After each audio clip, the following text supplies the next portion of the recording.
Heydər Əliyev Sovet İttifaqının rəhbərlik zirvəsində 1982-ci ilin iyun ayı deyir: Şimali Azərbaycanla Cənubi Azərbaycanı birləşdirməliyik. Bunu 1982-ci ildə Heydər Əliyev deyir.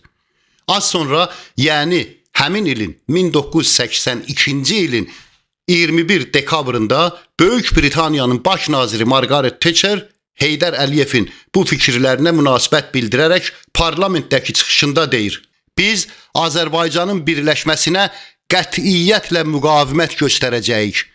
Ötən dəfədə Azərbaycanın tarixi əhəmiyyətinə görə buna imkan vermədik. Bu Margaret Thatcherin sözüdür. Təxminən hər 100 ildə bir dəfə Azərbaycan birləşmək nöqtəsinə qədər gəlib, amma son anda hər ikisində də Böyük Britaniya, yəni ingilislər bunun qarşısını alıb. İlk dəfə 1827-ci ildə Təbrizin Ruslar tərəfindən işğal edildiyi zaman.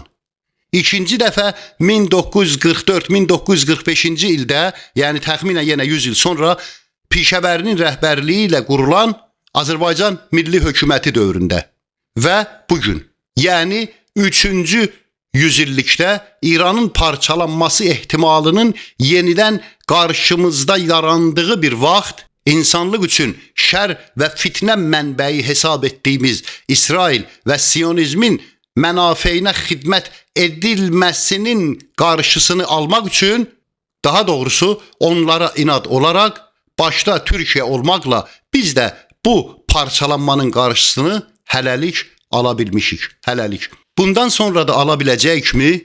Yoxsa yox, bunu zaman göstərəcək. Bunu unutmayın, nə olur olsun İran bir gün parçalanacaq və Azərbaycan birləşəcək. Heç bir güc bunun qarşısını ala bilməyəcək.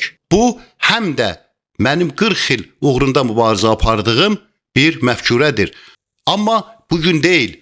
Bugün İranın parçalanması Siyonizmə xidmət, İslama xəyanət, Türkiyənin ərazi bütövlüyünə zərərdir.